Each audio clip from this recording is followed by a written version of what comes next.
falar sobre como gerenciar tempo na nossa vida de adulto? Oi, eu sou a Leteia e esse é o lado B da Psi, onde falamos sobre coisas da vida com pinceladas de psicologia.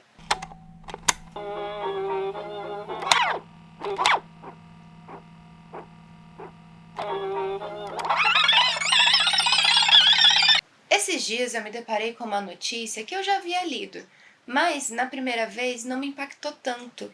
Eu acho que só a segunda vez fez cair algumas fichas. Existe uma baleia nadando por aí sozinha há mais de 30 anos.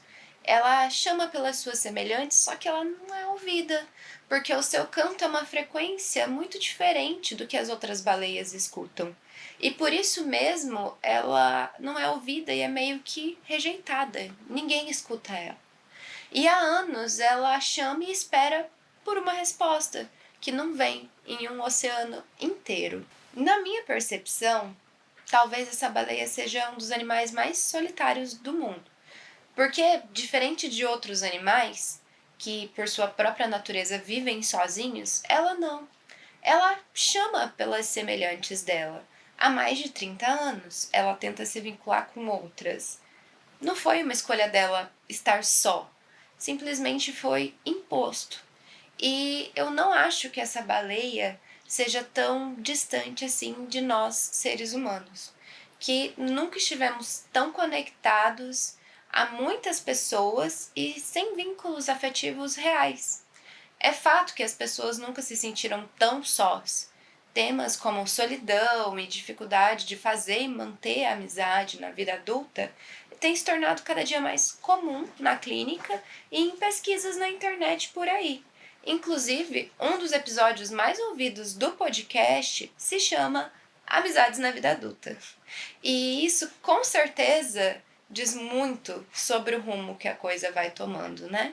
Não é à toa que os aplicativos para fazer amizade, eles têm se tornado comuns em vários lugares do mundo e aqui mesmo no Brasil. E tem se falado até mesmo de construções e de prédios planejados para serem anti-solidão. E alguns modelos já foram criados. Inclusive, em Londres, uma dessas construções, ela ganhou prêmios, porque ela foi feita, pensada para idosos.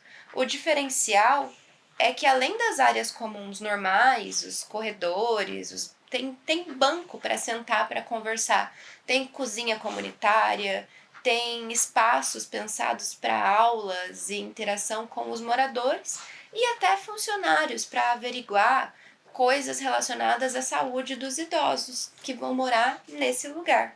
E eu, particularmente, acho esse projeto incrível e espero que isso venha de forma acessível a todas as pessoas. Eu sei que isso é um pouco utópico, mas é só um desejo, né? A verdade é que eu fui parar tão longe com o tema de hoje porque eu estava pensando sobre a dificuldade de conciliar a minha agenda com a da minha prima Lenara, que, como eu disse, é arquiteta e estaria aqui hoje, mas, como vocês podem perceber, ela não vem mais. Brincadeira, gente, ela vem sim, com fé, no próximo episódio ela vem. Mas a verdade é que parece que 4 finais de semana para gravar entre um episódio e outro não foram suficientes e não foram mesmo.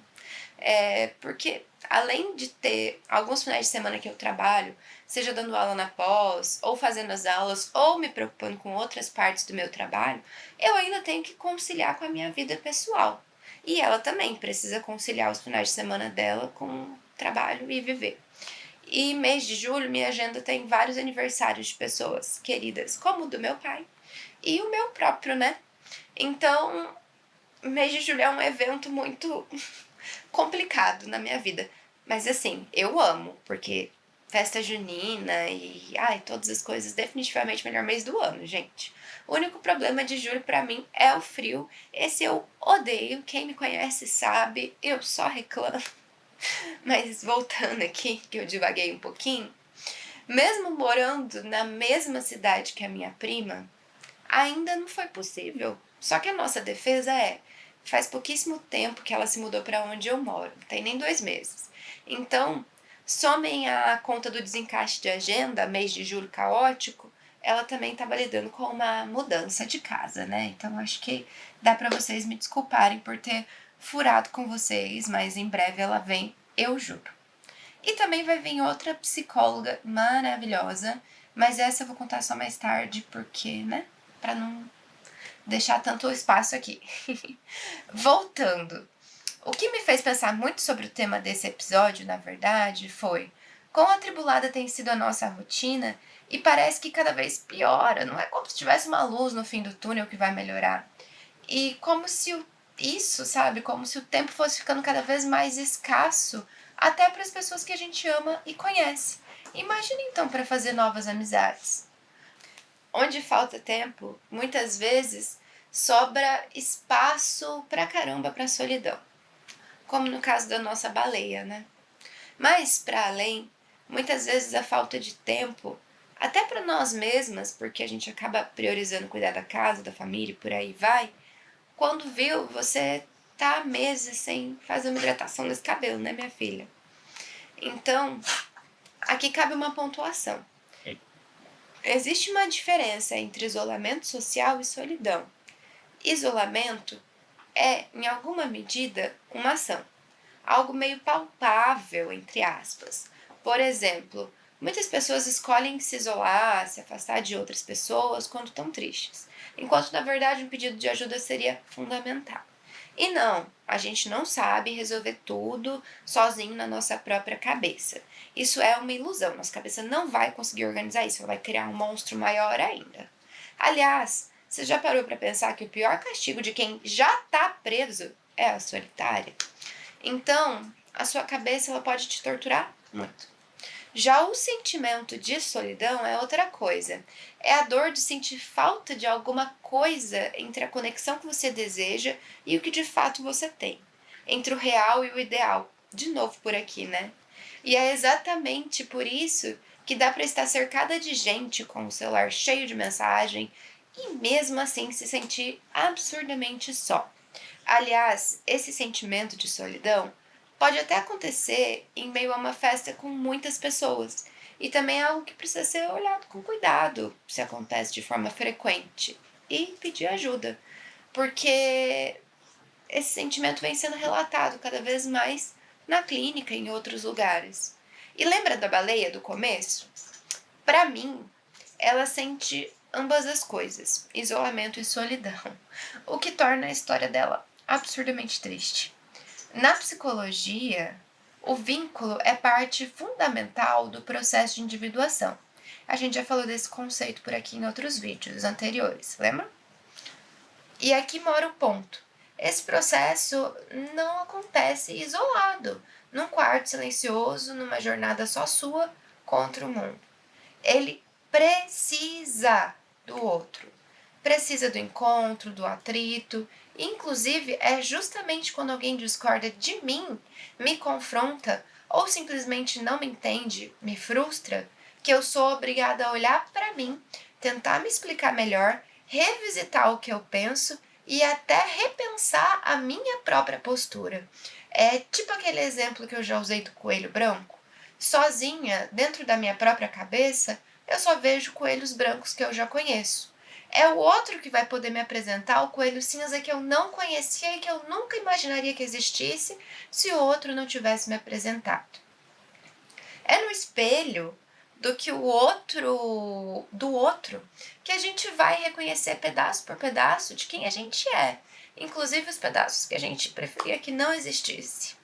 Então, quando a gente se afasta do vínculo, seja por falta de tempo, por cansaço, por qualquer motivo, geralmente nenhum motivo assim tão grave, porque eu não tô falando de brigas, só da vida acontecendo, não é só a companhia que a gente perde. Sem o outro, para te confrontar, te espelhar, te tirar do óbvio, a gente para de crescer. Continua adulta, continua funcional, mas com pedaços que ficam subdesenvolvidos como um músculo que a gente não usa ali, só existindo. Eu tenho um exemplo prático da vida real, da necessidade do outro para o nosso desenvolvimento. Então, vou contar.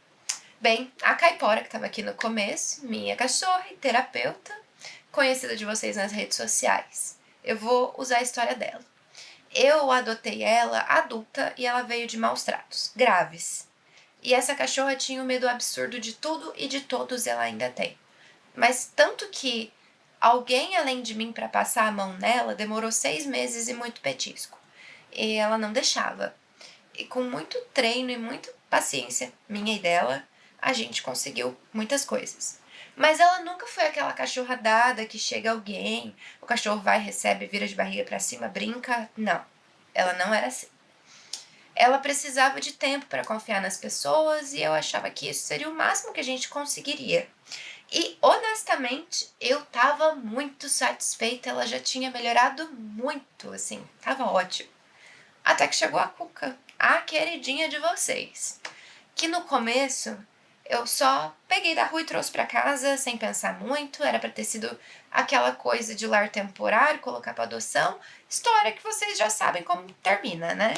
Ela foi ficando aqui no lar temporário e o temporário não é mais temporário, ficou e foi a melhor coisa do mundo que eu fiz. No começo, a Caipora odiou. Demorou uns 8 meses, assim, pra adaptação conseguir rolar bem. A Cuca ficava no quintal e a Caipora ficava dentro de casa. Mas as coisas foram acontecendo e aos poucos, bem poucos, elas desenvolveram um vínculo absurdo. Tão grande que hoje eu fico preocupada de como que vai ser a existência de uma sem a outra. Porque elas são extremamente grudadas. E a Cuca, ela é a cachorra mais doce e querida do mundo inteiro, gente. Ela é extremamente carente. Ou seja, quem chega aqui é recebido calorosamente por ela. E nesse movimento da Cuca, a Caipora pegou o embalo e foi. E hoje quem chega aqui é recebido pelas duas de forma muito calorosa. E eu achava que a Caipora não tinha mais o que melhorar, que já estava bom, que já tinha evoluído tudo que tinha para evoluir, no sentido social. E eu tenho certeza que foi só pelo convívio da Cuca que ela conseguiu dar esse salto evolutivo imenso. Porque se não fosse pela Cuca, ela teria ficado lá atrás. E já estava bom. Então, no processinho de individuação da Caipora, se não fosse pela Cuca, ela teria deixado de ganhar muito carinho que ela já ganhou hoje em dia. E ela é muito mais feliz. Então, entendam essa situação real como símbolo para muitas outras partes da nossa vida, no geral. Eu tenho algumas memórias da minha infância que me fazem chegar em alguma reflexão, talvez um pouco distorcida pelas lentes meio coloridas do olhar infantil, mas eu gostaria realmente de compartilhar com vocês para saber se vocês passaram por isso também, ou se é uma percepção bem mais particular minha e não tão compartilhada assim como eu acho que é.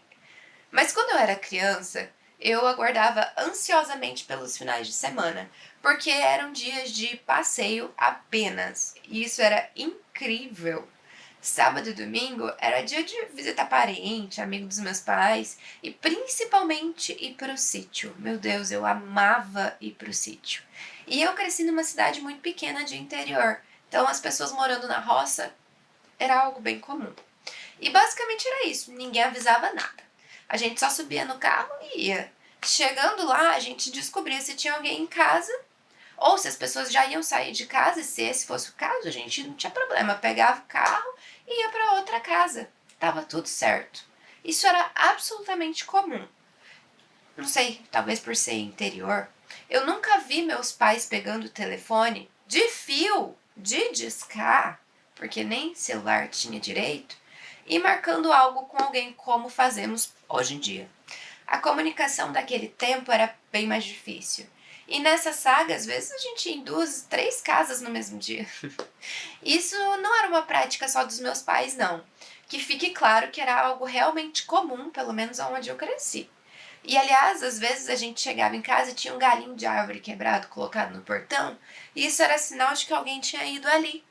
E a gente não tava.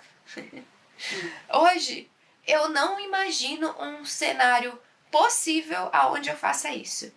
Ir na casa de alguém sem mandar uma mensagem antes perguntando se pode.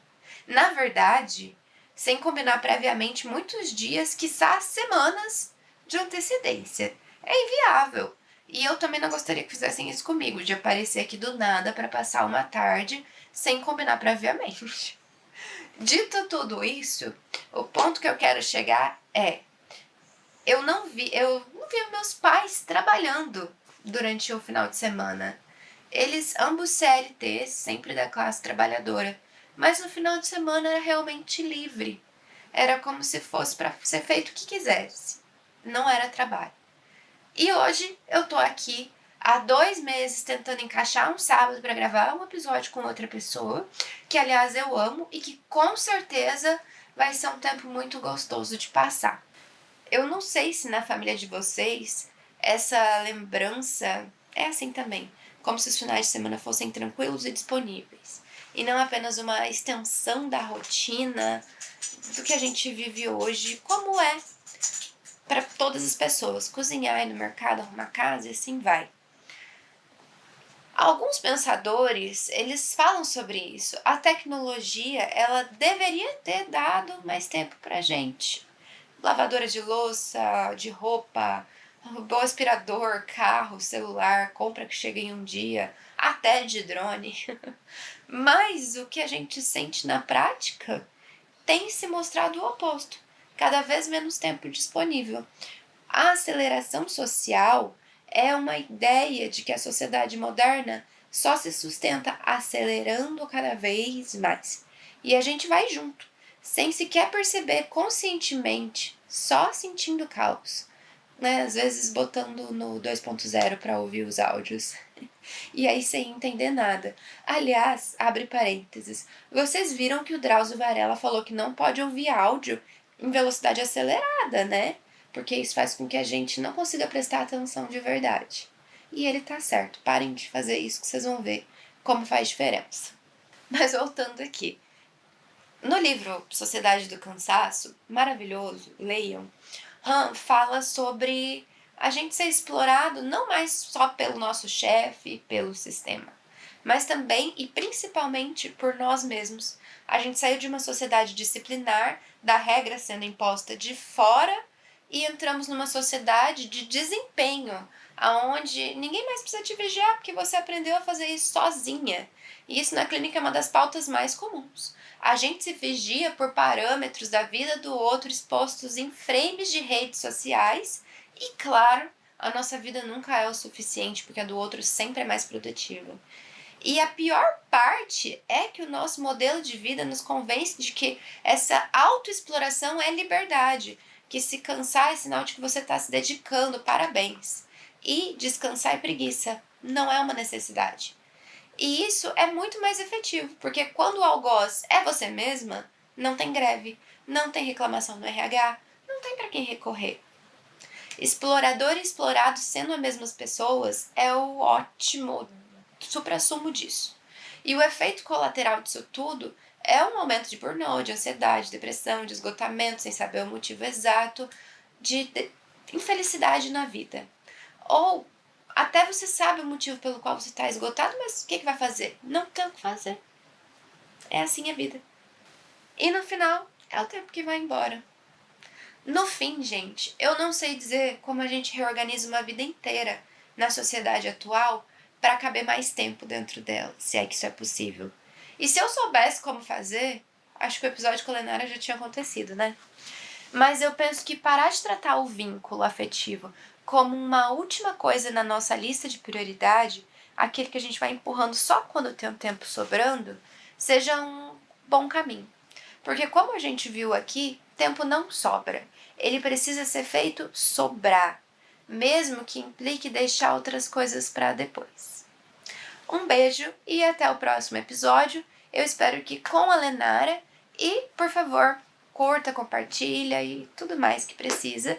E principalmente me fala o que vocês estão achando, porque isso também é muito importante. Um beijo, até o próximo.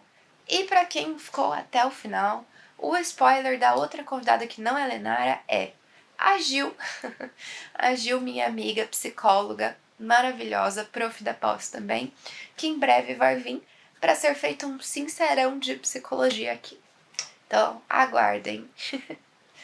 Beijo, gente.